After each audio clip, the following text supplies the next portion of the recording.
بكم ان يصيبكم الله بعذاب من عنده او بايدينا فتربصوا انا معكم متربصون. تو ورته دا وایا چې تاسو د مو متعلق په دوو خو کارونو د پاره انتظار کوي او مو د تاسو متعلق دغه انتظار کوو چې الله به تاسو ته عذاب درکوي خپل طرفنا یا د مو په لوس. لہذا تاسو انتظار کوي مو د سره انتظار کوو. قل انفقوا طوعا او كرها لن يتقبل منكم انكم كنتم قوما فاسقين. تو ورته دا وایا چې تاسو په خوشاله وي یا که په نخوشي وي خرچا وکي تاسو نه هرگز نه قبليږي ځکه چې تاسو یو فاسق قوم یې. وما منعهم ان تقبل منهم نفقاتهم الا انهم كفروا بالله وبرسوله ولا ياتون الصلاه الا وهم كسالى ولا ينفقون الا وهم كارهون. او د دوی صدقات قبل ولنا د ممانعت واجه داغه ده چې دوی الله سره کفر کوي او دغه رسول صلی الله علیه وسلم نه انکار کوي او المنز څه کوي نو په سسته سره کوي او خرچات څه کوي هغه په نخوشي سره کوي. اردو کې ترجمه کوم.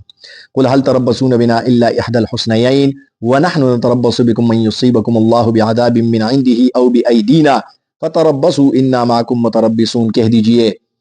کہ تم انتظار کرتے ہو ہمارا دو بھلائیوں میں سے ایک بھلائی کا اور ہم تمہارے متعلق انتظار کرتے ہیں اس بات کا کہ اللہ تمہیں اپنی طرف سے عذاب دے گا یا ہمارے ہاتھوں عذاب دے گا. سو تم بھی انتظار کرو ہم بھی تمہارے ساتھ انتظار کرتے ہیں. قل انفقوا طوعا او كرها لن يتقبل منكم انكم كنتم قوما فاسقين. کہہ دیجئے کہ تم خوشی سے یا ناخوشی سے خرچ کرو تمہارا صدقہ ہرگز قبول نہیں کیا جائے گا بے شک تم ایک فاسق قوم ہو. وما منعهم ان تقبل منهم نفقاتهم الا انهم كفروا بالله وبرسوله ولا ياتون الصلاه الا وهم كسالى ولا ينفقون الا وهم كارهون. اور تمہارا صدقہ کے عدم قبولیت کی وجہ یہ ہے کہ تم اللہ کے ساتھ کفر کرتے ہو اور اس کے رسول صلی اللہ علیہ وسلم کا انکار کرتے ہو اور نماز میں سستی کرتے ہو اور جو خرچ کرتے ہو وہ ناخوشی سے خرچ کرتے ہو. قل هل تربصون بنا الا احدى الحسنيين. دا منافقین څوک مو دغه مو دا خبره چټویلا چې دغه غزوه تبوک ته نه لوړلو باندې وکړلې ځنه پټ کړلو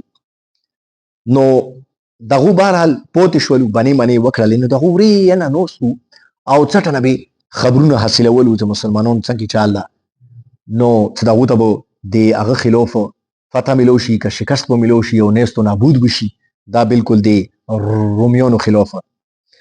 نو الله رب العزت پیغمبر اسلام ته فرمایي ته ورته دسی وایا څه تاسو ایمو متعلق انتظار د تاسو ته څنګه خبر برچی چې مو به بالکل ختم شو او کوم ته به فتح ملوشي.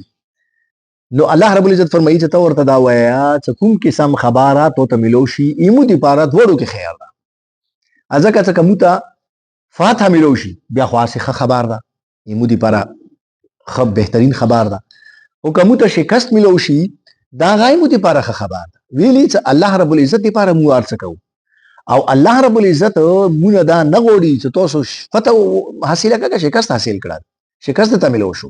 الله رب العزت مو اخلاص تکسي هغه دې تکسي چې تاسو ایمو په لیار کې خپل جان لړاو کو کنه مو کو لړاو بس کوم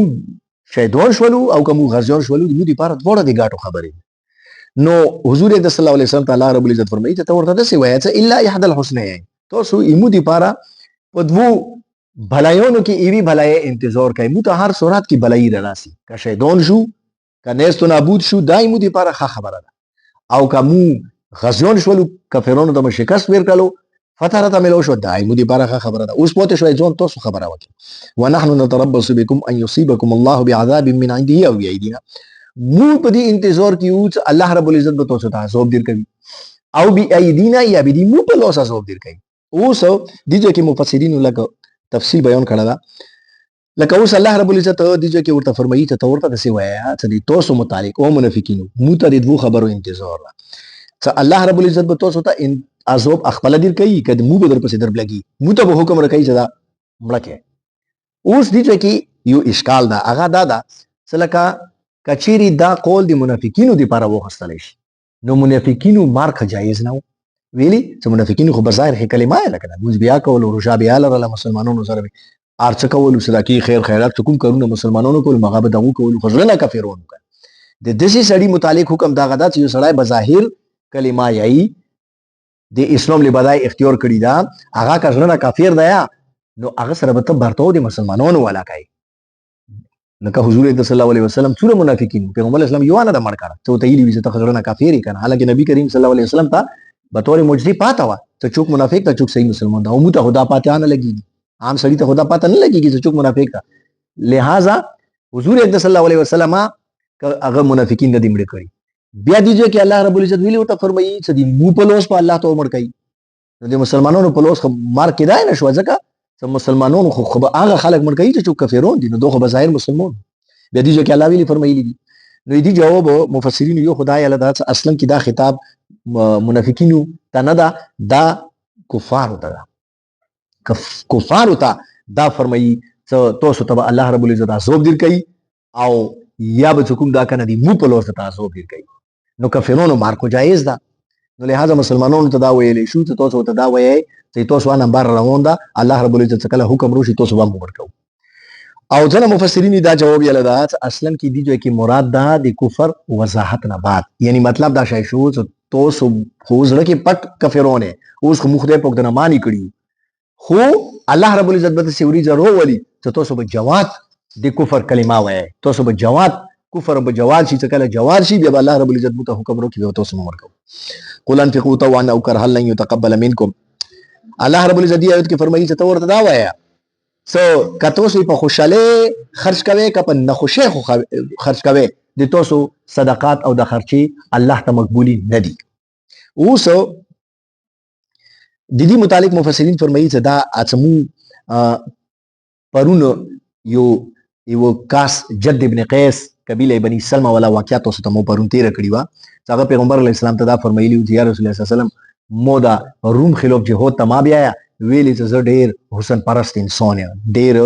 عاشق مزاج انسان یم داسې نه هغه کې په خځو د تمیان شو نو لہذا مو د سره ما بیا یعنی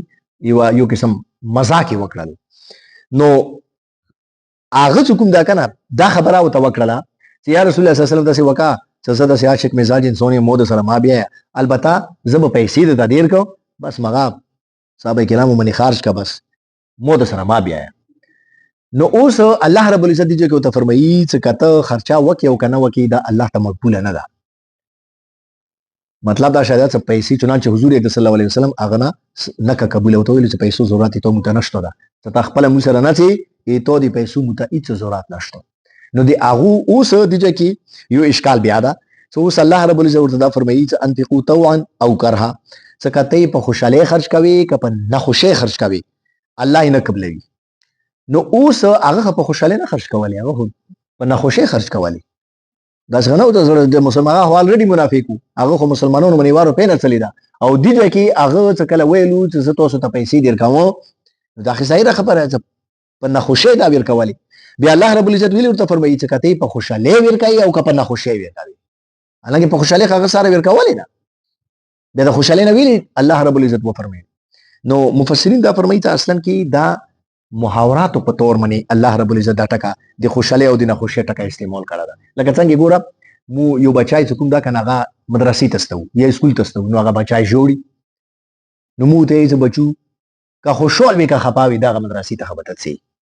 اوس خوشحال خغه نه ده کنه خو دا خپا خو مو دا ټکا د خوشاله ولا وسره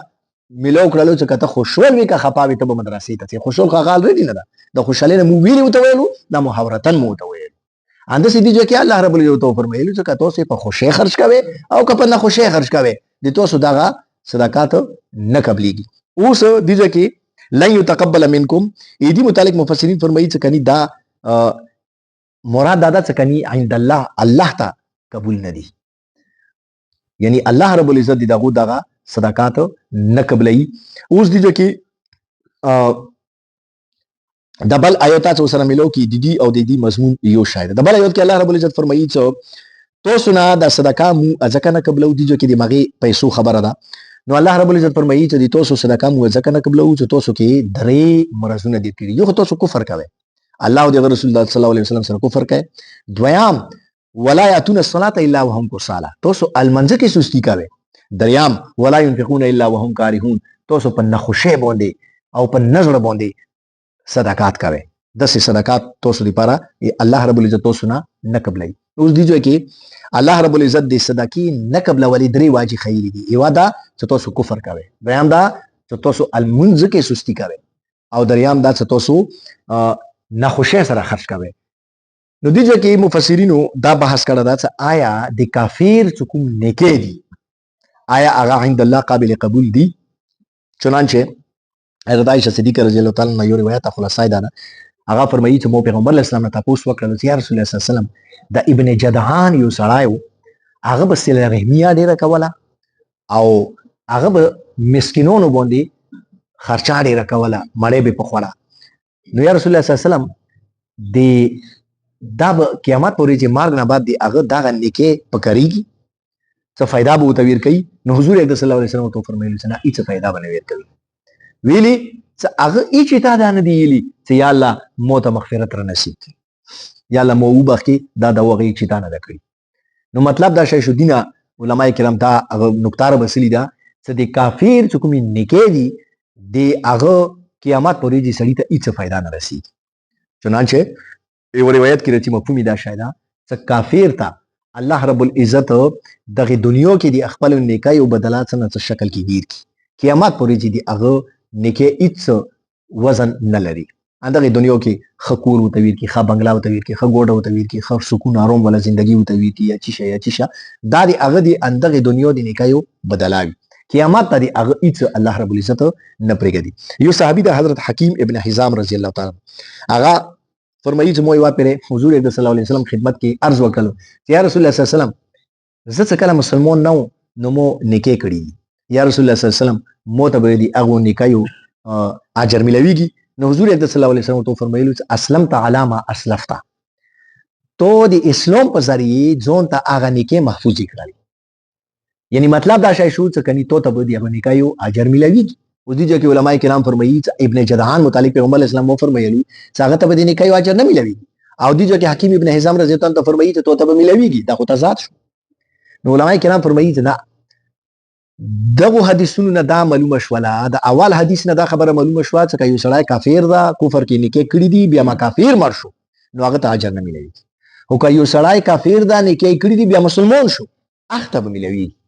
الله رحمت نه امید ده چې هغه ته به اجر ملو شي، ځکه چې هغه ځان دپاره هغه محفوظ کړل د اسلام په برکت سره. هغه ته هغه گذشته د زمانه کفر ولا نیکۍ یا څه کوم دا کنه هغه اجر ورته ملویږي. ویلي لکه دې کې دا نکته ده چې الله حضور صلی الله علیه وسلم ته فرمایلي چې اسلمت علی ما اسلفت، چې تو هغه نیکۍ محفوظ کړي. مطلب دا شو چې کني هغه نیکۍ په واجب خو ته د اسلام توفیق ملو شو، دا الله رب العزت ته د مغه نیکۍ او وسیله او بدله د تدیر کړه چې ته خدای په دې اسلام توفیق د تدیر کړو، دا هغه نیکۍ ته نه کولای نو دا غوا ته د اسلام توفیق نه ملوي. نو بهرحال چې کوم کافر چې کوم دا کنه هغه مسلمان شي او د زمانه کفر ولا نیکۍ علماء کرام فرمایي چې الله نه ډیر امید ده چې هغه ته به اجر ملو شي. بیا یو بل حدیث کې راځي چې حضور اکرم صلی الله علیه وسلم دا ابو طالب چې کوم دا کنه د حضور اکرم صلی الله علیه وسلم ډیر خدمات کړو د پیغمبر اسلام ترو. نو یو پیره حضور اکرم صلی الله علیه وسلم نه تاسو وشوالو یا رسول الله صلی الله علیه وسلم د ابو طالب چې کوم دا قیامت کې څه پوزیشن وي؟ نو حضور اکرم صلی الله علیه وسلم ته فرمایلو چې ابو طالب چې کوم دا کنه هغه جهنم کې ډیر سخت سزا کېو، خو زمو په سفرش په الله رب العزت راو بسی د جهنم بالکل کنارې کې به ودرې چې هغه کې به ور صرف دوروي چې دغه خنګر راسي، خو د هغه تپش نه د هغه سختۍ نه د هغه ګرمایش نه بدی د ابو طالب چې کوم دماغ دی هغه به خوټیږي، یعنی هغه آباد له سخت چې د کم ترینه سزا وي. نو دین علماء کرام فرمایي چې کني د حضور اکرم صلی الله علیه وسلم سفرش کې به دا فائدہ وی کافر د پاره چې پیغمبر اسلام دی و کافر سفرش وکي هغه خو به مکمل هغه ته نه ملويږي چې جهنم نه خدای پکړو بسي جنات ته وي. البته سازو کې بل تخفیف لا کمای و ته ملوشي دا فائدہ ورته ورکوي، خو نور بخل نشته دی. الله د مونږ ته نیک عمل توفیق